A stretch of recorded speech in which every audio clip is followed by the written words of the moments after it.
Assalamualaikum warahmatullahi wabarakatuh.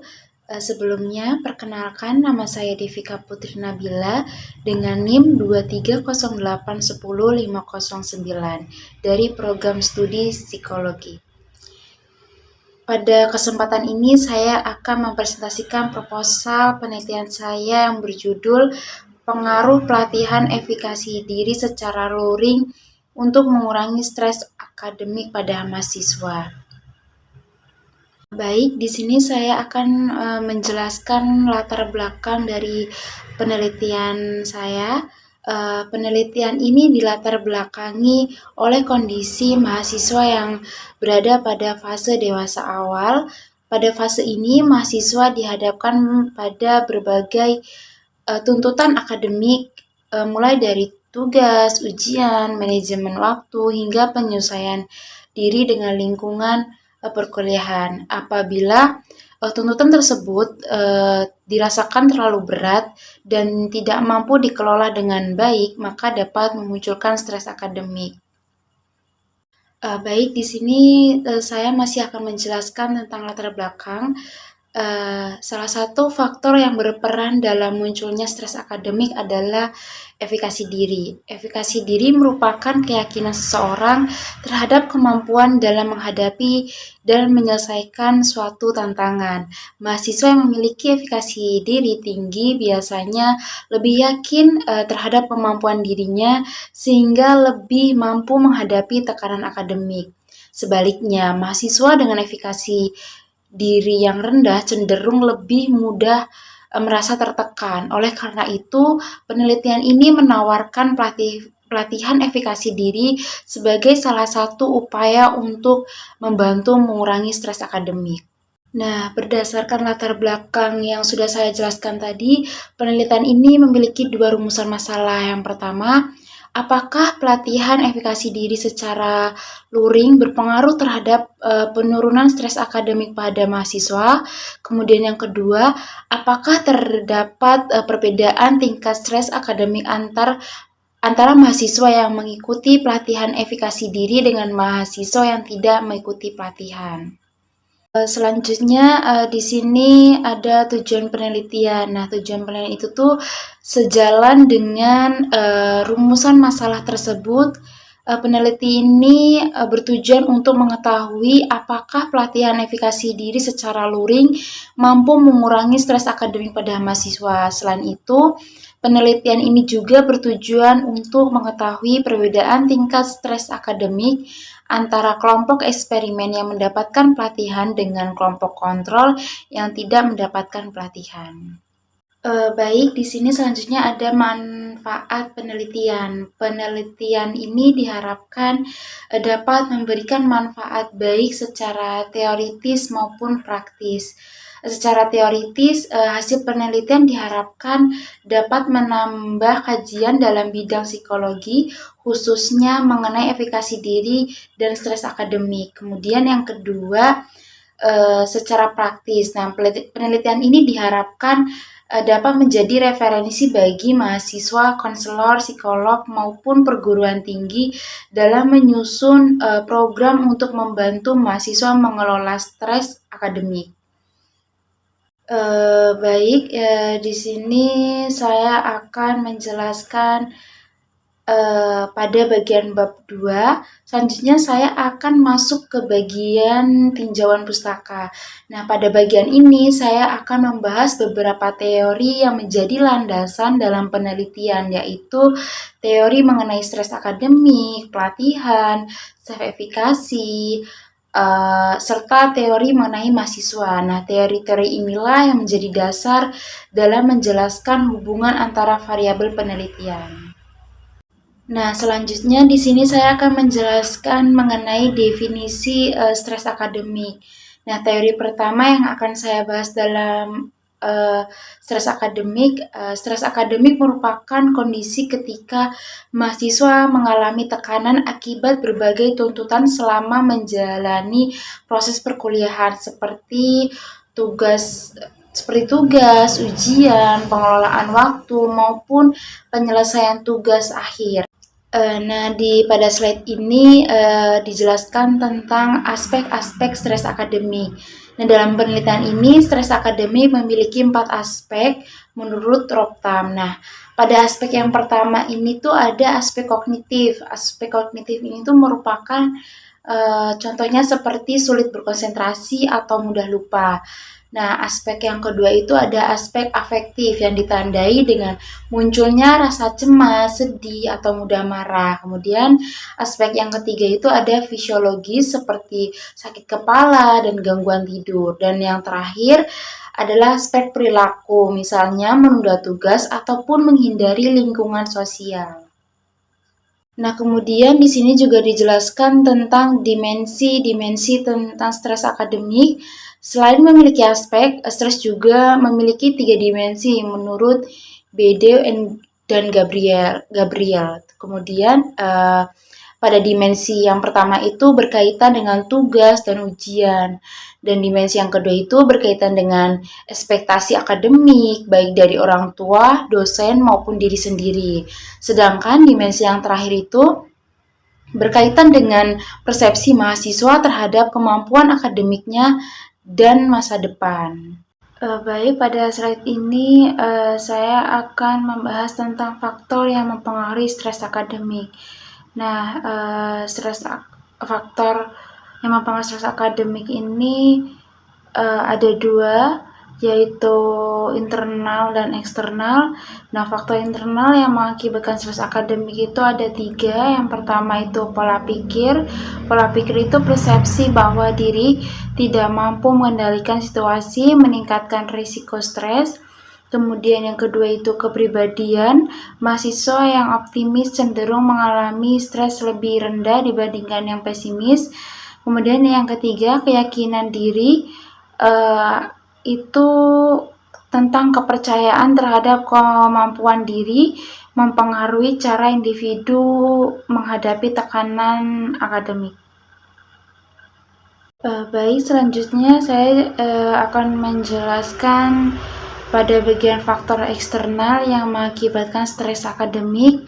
Di sini ada 4 faktor. Yang pertama itu persaingan orang tua, yaitu dorongan untuk mengikuti berbagai kegiatan dan mencapai prestasi yang lebih tinggi. Kemudian yang kedua itu status sosial, yaitu prestasi akademik sering dijadikan ukuran keberhasilan dan penerimaan sosial. Kemudian yang ketiga itu ada beban akademik, yaitu kurikulum yang padat dan tuntutan belajar yang tinggi. Kemudian yang terakhir ada tekanan berprestasi. Harapan tinggi dari orang tua, guru, teman, dan diri sendiri. Baik, di sini saya akan menjelaskan tentang pelatihan efikasi diri akademik. Pelatihan efikasi diri akademik merupakan program yang dirancang secara sistematis untuk meningkatkan keyakinan mahasiswa terhadap kemampuannya dalam menghadapi dan menyelesaikan berbagai tuntutan akademik. Melalui pelatihan ini, mahasiswa diharapkan memiliki rasa percaya diri yang lebih tinggi, mampu bertahan saat menghadapi kesulitan, serta lebih adaptif dalam mengatasi tekanan akademik.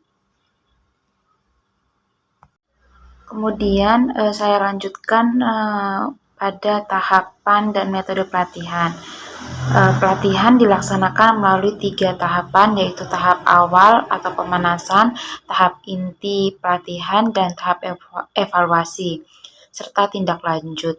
Dalam penelitian ini, pelatihan menggunakan metode ceramah, diskusi, dan role play karena ketiga metode tersebut mampu meningkatkan pemahaman peserta sekaligus memberi kesempatan untuk mempraktikkan keterampilan yang dipelajari. Baik, saya akan menjelaskan tentang efikasi diri akademik. Bandura menjelaskan bahwa efikasi diri adalah keyakinan individu terhadap kemampuannya dalam menyelesaikan suatu tugas. Efikasi diri terdiri atas 3 dimensi, yaitu level, tingkat kesulitan tugas, kemudian generality, cakupan situasi, dan strength atau kekuatan keyakinan. Efikasi diri dibentuk melalui 4 sumber utama, yaitu mystery experience, vicarious experience, verbal persuasion, serta psychological and emotional state. Selanjutnya di sini dijelaskan tentang dimensi self-efikasi atau efikasi diri. Nah, Bandura menjelaskan bahwa self-efikasi memiliki 3 dimensi. Yang pertama adalah level atau tingkatan, yaitu keyakinan individu dalam menghadapi tugas dengan tingkat kesulitan yang berbeda. Kemudian yang kedua itu ada generality atau keluasan, yaitu kemampuan menerapkan keyakinan diri pada berbagai situasi. Dan yang ketiga adalah strength atau kekuatan, yaitu seberapa kuat keyakinan individu ketika menghadapi tantangan. Baik, di sini saya akan menjelaskan sumber-sumber efikasi diri akademik. Menurut Bandura, efikasi diri terbentuk melalui 4 sumber utama, yaitu yang pertama pengalaman keberhasilan atau mastery experience. Pengalaman berhasil dalam menyelesaikan suatu tugas merupakan sumber efikasi diri yang paling kuat. Keberhasilan akan meningkatkan keyakinan individu terhadap kemampuannya, sedangkan kegagalan yang berulang dapat menurunkan keyakinan tersebut. Kemudian yang kedua ada pengalaman keberhasilan orang lain atau vicarious experience. Efikasi diri dapat berkembang melalui pengamatan terhadap keberhasilan orang lain yang memiliki kemampuan serupa.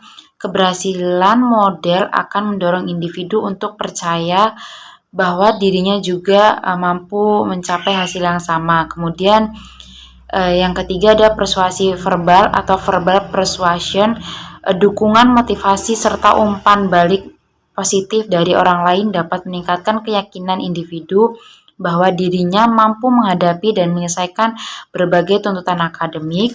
Kemudian yang keempat itu ada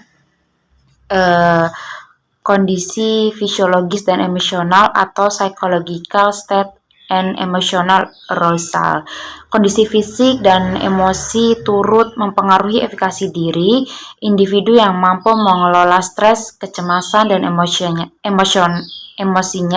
dengan baik cenderung memiliki keyakinan diri yang lebih tinggi dalam menghadapi tugas akademik.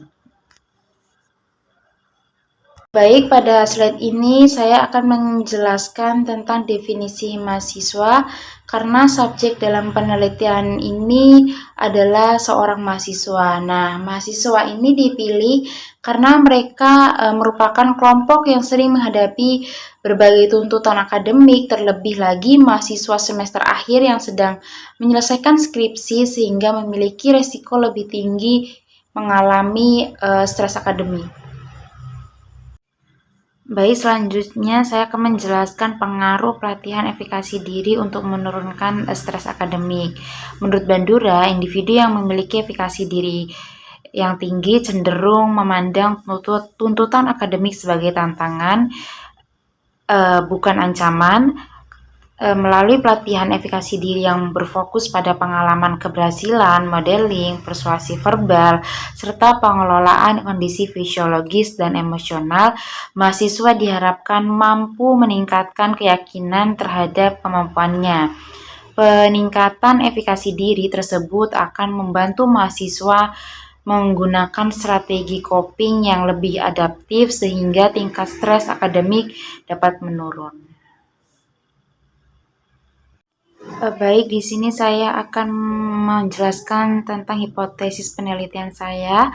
Hipotesis penelitian ini adalah terdapat perbedaan tingkat stres akademik mahasiswa sebelum dan sesudah mengikuti pelatihan efikasi diri secara luring. Mahasiswa yang mengikuti pelatihan efikasi diri secara luring diperkirakan memiliki tingkat stres akademik yang lebih rendah dibandingkan sebelum mengikuti pelatihan. Demikian pemaparan proposal penelitian yang dapat saya sampaikan. Saya mengucapkan terima kasih atas perhatian Ibu dan teman-teman sekalian. Besar harapan saya agar penelitian ini dapat memberikan manfaat baik bagi pengembangan ilmu psikologi maupun bagi mahasiswa dalam mengelola stres akademik. Baik, terima kasih. Wassalamualaikum warahmatullahi wabarakatuh.